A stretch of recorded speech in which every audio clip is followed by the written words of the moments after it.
Hello, working people of Southwest Washington. You're listening to episode 10 of Working to Live in Southwest Washington, produced by the Southwest Washington Central Labor Council. We're also a proud member of the Labor Radio Podcast Network. Find out more about the network at laborradionetwork.org. And you're going to hear a bit more about that in a couple minutes. I'm Shannon Myers. And I'm Harold Phillips. And before we get started, we always want to remind you that the views and opinions expressed on the show are not necessarily the views and opinions of the Southwest Washington Central Labor Council, its affiliate unions, our guests' unions, or their employers, nobody but themselves. And I'm pretty sure I'm right about that because today the opinions you're going to hear are just mine. And mine. See, we're doing something different on this episode. For the past couple months, we've brought you discussions with members of our Southwest Washington community and with people running for office in our community. We're recording this intro on Friday, November 6th, and there is a lot going on, particularly around the presidential election, right? Absolutely. And when people say that math doesn't matter, whew, boy, were they wrong. I have seen some amazing math skills on all of the news channels over the last couple days. Yeah, it kind of feels like everybody is holding their breath at the same time. At this point, we still don't know who's president. The tensions are mounting. People are trying to let the process go ahead, but at the same time, they're getting frustrated, and we thought you might need to take a break from current events. So we're going to take a step back and introduce you to some other members of our community you might not know that much about. That would be us, Harold. A few weeks ago, our brother, Evan Papp, with Maryland's Empathy Media Lab, interviewed Harold and I for a video series that he is putting together for the Labor Radio Podcast Network. We had such a great time talking to him about our stories and our history, and he gave us permission to share that with you. You can also find this interview on his podcast channel. You'll find a link in the show notes. We thought it would be good to share so that you can get to know us a little bit better. So turn off the news for a while and stop doom scrolling. Let us tell you a little bit about ourselves. Dear friends, welcome to the Labor Radio Podcast Network series, highlighting the work of network members. The growing network of over 70 shows in 4 countries serves as a one-stop shop for audiences looking for labor content and as a resource for labor broadcasters, podcasters, and content producers. My name is Evan Papp, and I produce Empathy Media Lab's podcast on labor, political economy, arts, and culture. And we're a proud member of the Labor Radio Podcast Network. Shannon, could you tell me a little bit about yourself, where you grew up, and what led you to organize labor? Well, I grew up Shannon McCormick, and I actually grew up in Southern Oregon, Medford, Oregon. Went to school in Phoenix and Talent, Oregon. And I'd just like to give a shout out to my hometowns that just went through a whole bunch of wildfires and actually lost a lot of homes. But anyway, I grew up in Southern Oregon. My dad was a union guy. He was a communication worker. He was the phone guy that came in and actually put together your home line back then when we had landlines. And we went to union picnics every summer. And I just loved the union and the family. But I did go to school. I went to college and got my degree in marketing and economics. And after working in the private sector, they say, for a while, and my first job, I got laid off, or actually I did get fired. I'll just admit I did get fired, but that was because I had just gotten married and I told them that I may be looking for work in another city to be with my husband. So they just decided to fire me and give my job to the person that I was training. Seriously? Yeah, I actually trained him so I could go on my honeymoon, and they fired me 3 weeks after I got back. Talk about no protection. Mm-hmm. Then I came up to Portland area. I live in Vancouver, Washington now, and I found a job in a local mail house, which is a type of marketing. It's all of that glorious mail we get in there telling us to vote for somebody or buy this. That's marketing. And I worked in two places. The first one, actually, they started siphoning our money from the company and our health insurance to pay bills because they weren't doing good in business. And I actually looked for another job when I saw that people were walking through the warehouse looking to purchase our equipment that we use on a daily basis. And the day that I told them I was leaving, they put chains on the doors and everybody was out of a job. And then the next place I went to work, I actually put together a internal company web page so that we could all figure out what people are doing, and if somebody was missing, then somebody could pick up that piece of the job. It's called, intertraining of, employees. Well, guess what? They fired me because they told me that now the secretary could do my job and they didn't need a professional marketing person. So Wow. That's how I came to the labor movement, because my next job was union. I took it over.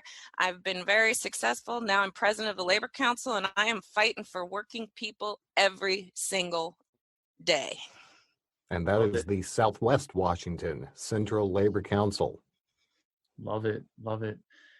Harold, over to you. Talk a little bit about yourself, where you grew up, and what led you to organized labor.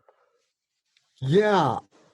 Where I grew up is a very complicated question because I'm an Army brat. So I lived in, I think, 7 different places growing up before I actually stayed in one place and my family moved on to their next posting. I think it was when I was in Germany that I saw my first live play, ironically in London, in Regent's Park. And I kind of thought this might be a thing that I would want to do for a living. And so acting became sort of my through line as we moved from town to town. Fast forward to high school in Anchorage, Alaska, that was kind of my sole focus. So when my family moved on to their next posting, I stayed at the University of Alaska for a few years, and then I realized, oh, maybe Anchorage, Alaska isn't the best place to be a professional actor. So I came down to what we like to call the lower 48 with the goal of going to Los Angeles. And I met a woman from Portland. This is a very common Portland story. Ended up moving to Portland. I've been in this area for about 25 years now. And we recently moved up across the river from Portland to Vancouver, Washington, where I got involved with the Southwest Washington Central Labor Council.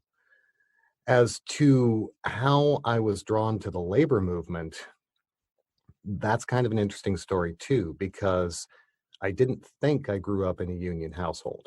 My dad was in the military during the 80s, so he was definitely a fan of Ronald Reagan. But he was also a fan of working people. And every time we'd go on trips, he'd have conversations with truck drivers and people who worked on the roads and people doing different jobs, talking to them about what their workplace was like and what their lives were like.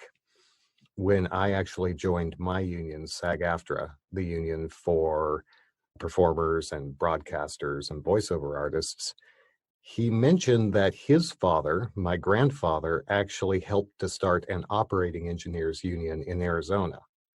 So come to find out, I did come from a union household and I didn't know anything about it. Now, as an actor, we don't have a lot of workplace protections in the non-union world. We have a lot of people who are scrambling to get any job, and they're often put in harm's way. They're often not paid on time or ever for their work. They can be treated pretty poorly.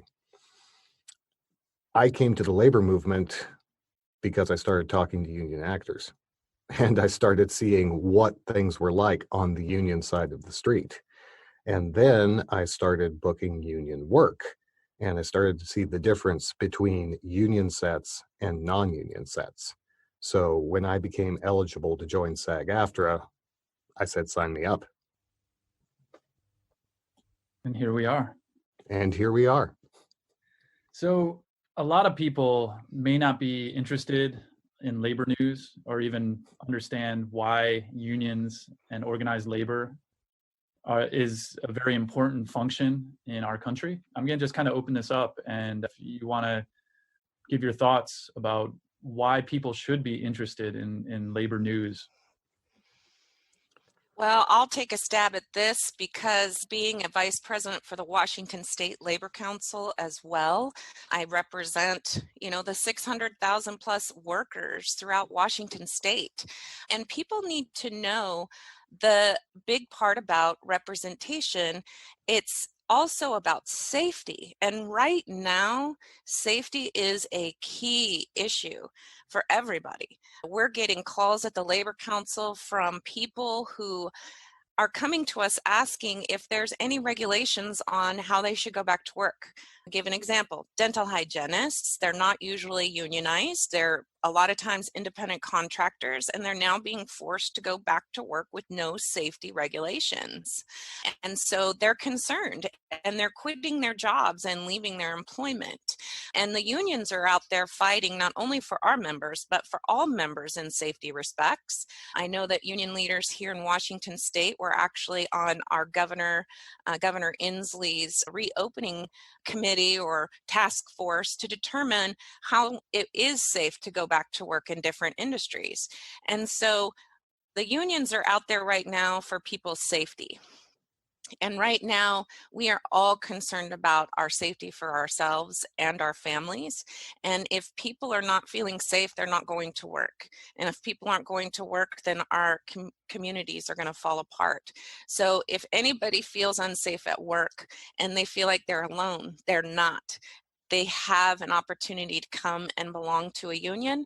We are inclusive. We want to help everybody. We want to lift everybody up. And that's why I think it's important that our message gets out there now more than ever. And I think I would dispute the whole framing of the question in some ways, Evan. I think that more people are interested in labor news than people might think. And I think more listeners are interested in labor news than they even know. What I mean by that is more and more, even before the pandemic, working people in the United States have started to realize that they're not being treated fairly in the workplace. And we saw this going back to the early parts of the 2000s. In fact, I remember having a conversation with a SAG-AFTRA exec saying that when the book is written about the 21st century, one of the first chapters will be the resurgence of organized labor, because we were already starting to see this in 2005, 2006. People who weren't traditional union members were starting to come together and talk about their workplace treatment and talk about how safe they were and talk about how unbalanced the economy was. And they were going out in the streets.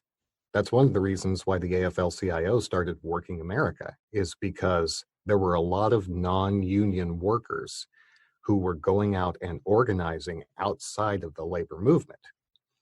What we've seen over the past couple of years with the pandemic and with attacks on workplace rights is a lot of these people who were honestly afraid of the word union. I mean, I grew up in the 80s. I can tell you, it's been drummed into us that unions are bad.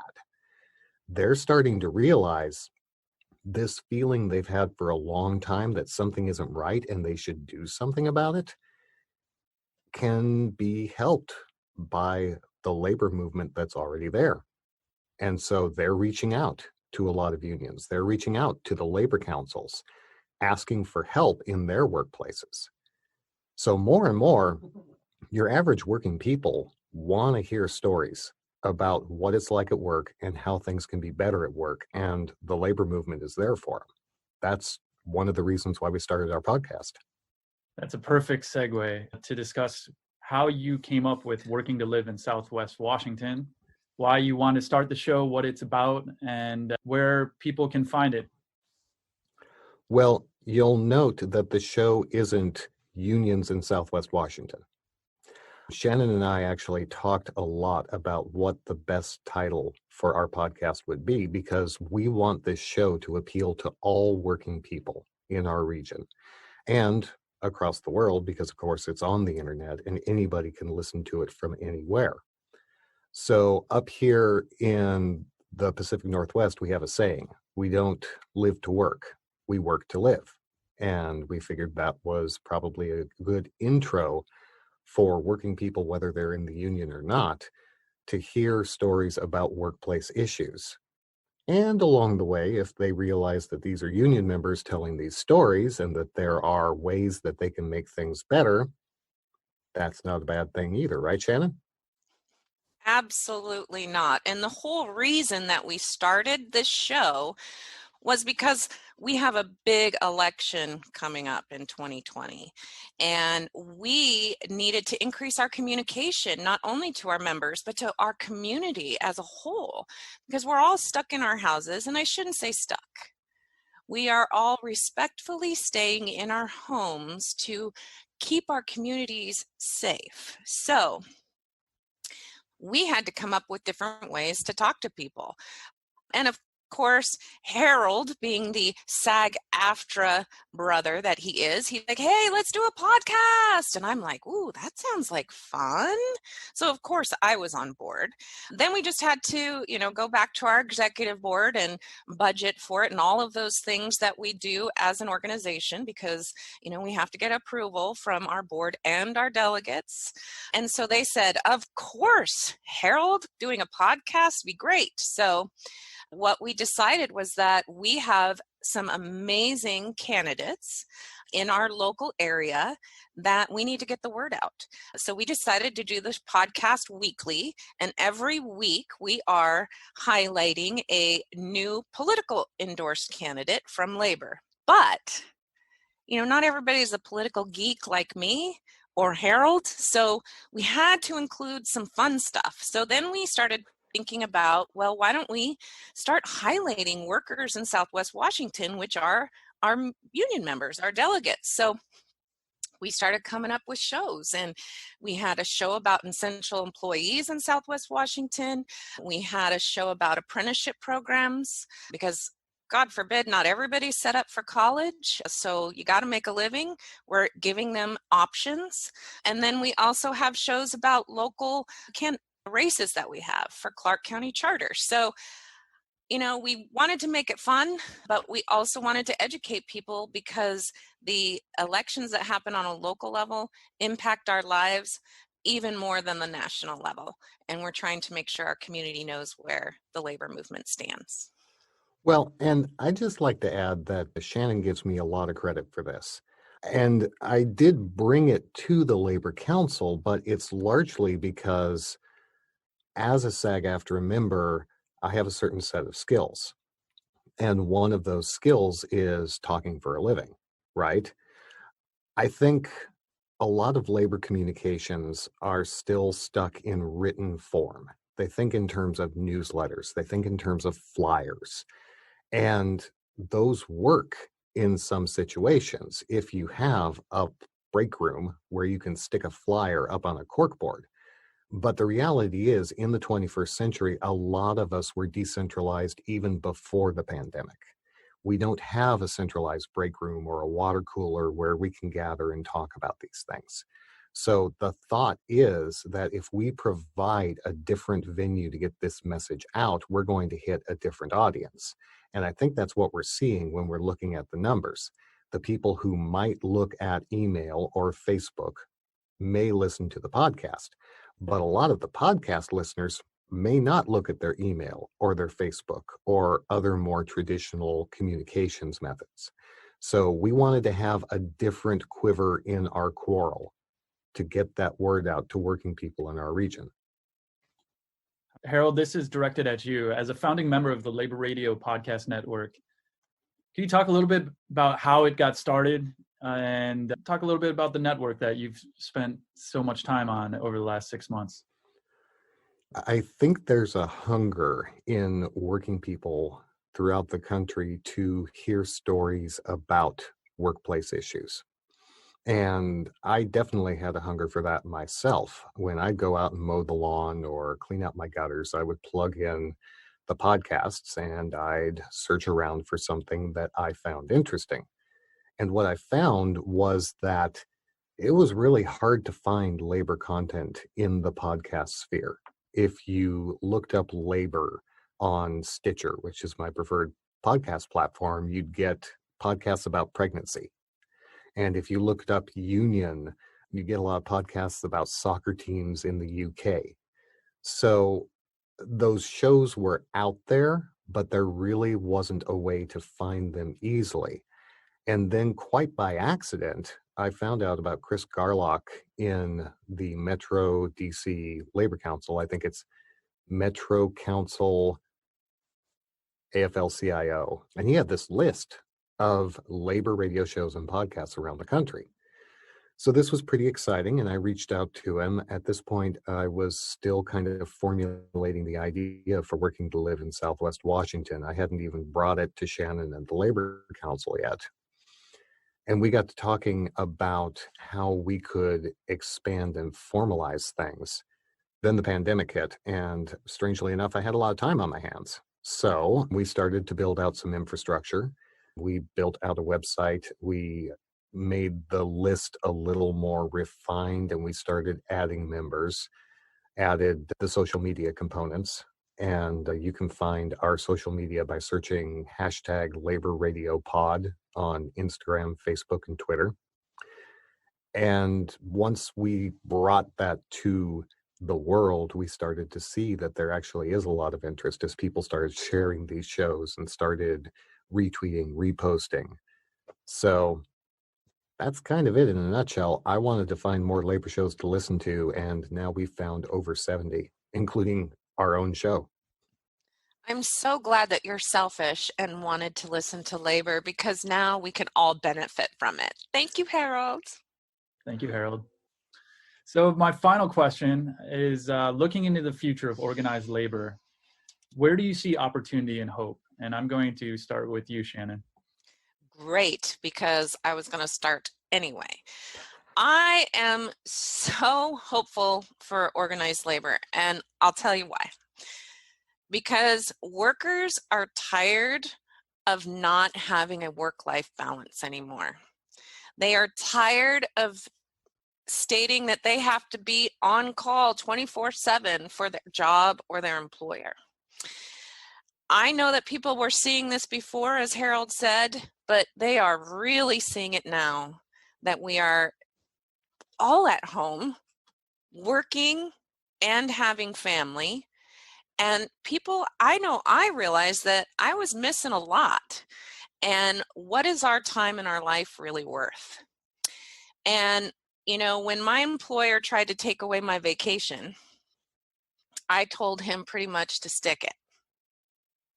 Because work-life balance is more important to me than a paycheck. And I'm very grateful that I can make that decision.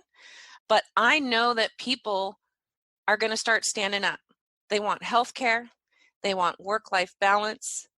They want a safe working condition, and they want respect. Your work is part of who we are, and we should be respected for that. And when I talk to youngins like my kids who are a junior in high school and a freshman in high school, they're not going to put up with this shit. They really aren't. They want a good job. They've gone to more union rallies and stood up for workers than most, rank and file members. And it's not just them, it's their friends. Their friends want a good job. They want a house. They don't see that right now. Rent is so crazy, wages are stagnant. People are not going to be able to live. And it is really coming out now. And I think that the labor movement, hey, we're here, everybody. We are here.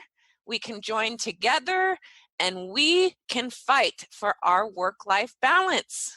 And that's why I think that organized labor is going to do nothing but start representing hundreds of thousands of new members over the next year or two, for sure. Harold, please take us home here. I couldn't agree with Shannon more. I'm going to say it again. When the book is written about the 21st century, a major chapter in the Erling part is going to be titled The Resurgence of Organized Labor. And part of that is because people are fed up. The economy has been unbalanced for so long, and working people have been taking it and taking it and taking it, and there's just nothing more to give. Part of it, though, is this generation that's coming up.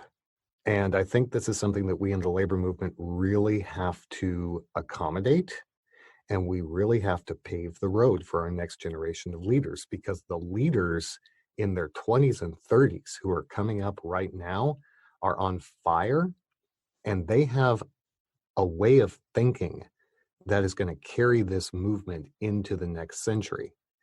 Old fogies like us who grew up in the 70s, 80s. Hey, speak for yourself, Harold. Yeah, I know, you're only 25. I'm 25. We don't discuss age. We have a hard time thinking in terms of small groups and in social media circles and in sort of cell mentality, for want of a better term. Millennials, Gen Z, Gen Y, whatever the heck we're calling the kids who are 6, 7, 8 now, they've grown up with that thought process. And that's what organized labor is all about, is bringing people together and working together for a common goal. That's the way these kids have been raised. And so we need to be able to unleash them so that they can shape this movement for the generations that are coming out later. And I feel really confident that they are going to be the leaders that we need to move things into the future. Now, it'll be bumpy along the way, inevitably, but we've already got some really strong leaders in their 20s, like Cooper Caraway out in South Dakota, with great ideas and the ability to marshal people to their cause and direct them and activate them. And I expect to see a lot more of that moving forward. And they better do well, because my retirement depends on it. Heck yeah. For the future. Shannon Yes. Myers, Harold Phillips, Working to Live Southwest Washington. You can check out their show and all the shows on the Labor Radio Podcast Network. Thank you so much for your time. And there you have it. That's just a little bit about us, a little bit about this show, and a little bit about the Labor Radio Podcast Network. Now, don't worry, we'll go back to our regular format in future shows. I've got a feeling there's going to be a lot for us to talk about in the coming weeks. There's always a lot for me to talk about, Harold. But speaking of future shows, I don't know about all you guys, but we're exhausted after this election. So we've decided we're going to take a little break next week. What do you think, Harold? Yeah, I think a break is in order. But don't worry, we'll be back the following week with a new episode of Working to Live in Southwest Washington, produced by the Southwest Washington Central Labor Council. We've said it before, but I'm gonna say it again. Be sure to subscribe to the show on your favorite podcast platform so you're notified when we post a new episode. And please give us 5 stars or a thumbs up or a turkey giblet, whatever the platform that you like to use gives you, to say that you like this, and share it with your friends and with your neighbors. Gobble, gobble. And don't forget, this podcast was recorded under a SAG-AFTRA collective bargaining agreement. Remember, working people, this is your show. We want to know what you want to hear on it. Email us at podcast@swwaclc.org. Or find us on Facebook, Instagram, and Twitter at SWWACLC. And one more thing before we go, brothers, sisters, and community members, please, let's be patient. Let's show grace. And remember, we are all in this together. We are neighbors, we are friends, we are acquaintances we haven't met yet. But we have a lot of healing to do, and I completely have faith that our community here is going to be able to do that. But we can't do it without all of us. We really have to look out for each other. We also know that these times we're living in, they're tough. And it's really easy for people to slide into crisis. So I just want to remind you, there are some important resources in episode 8 with Daniel Smith and Tanisha Harris. If you feel like you're going to need some help, like you're going to need some support, please listen to that episode, share that episode with people you know who might be falling on hard times, because we have to get through this together. And look, folks, we have no idea what's going to happen in the coming days and weeks in the wake of this election. But we do know that the news is coming at us fast and furious.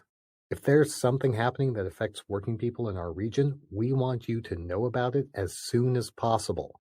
Now, if you've set up an account at our website at swwaclc.org, you're already getting regular emails from the Southwest Washington Central Labor Council. But we all get too many emails, right, Shannon? Oh my gosh, after this election, I don't want to look at my emails anymore. And some information is just too important to get lost in the pile. With that in mind, we've set up a new mobile app powered by Union Reach. You remember, listeners, a little bit about Union Reach apps from Timothy Johnson in our episode number 7, I believe, which is another great episode to listen to as we get into these uncertain times. Visit our website for instructions on how you can sign up for the app so you can get the most important news and information pushed directly to your phone or tablet. And one last thing, as I always have one last thing to say. She always does. I just wanted to remind you what I tell my kids, and this is not in any demeaning way, because it's always good to hear this. You cannot control others, but you can control yourself and what you do. So if we all look into ourselves and we control ourselves and how we treat others, we might be able to get this done. We'll see you. Maybe not next week, but soon. Bye.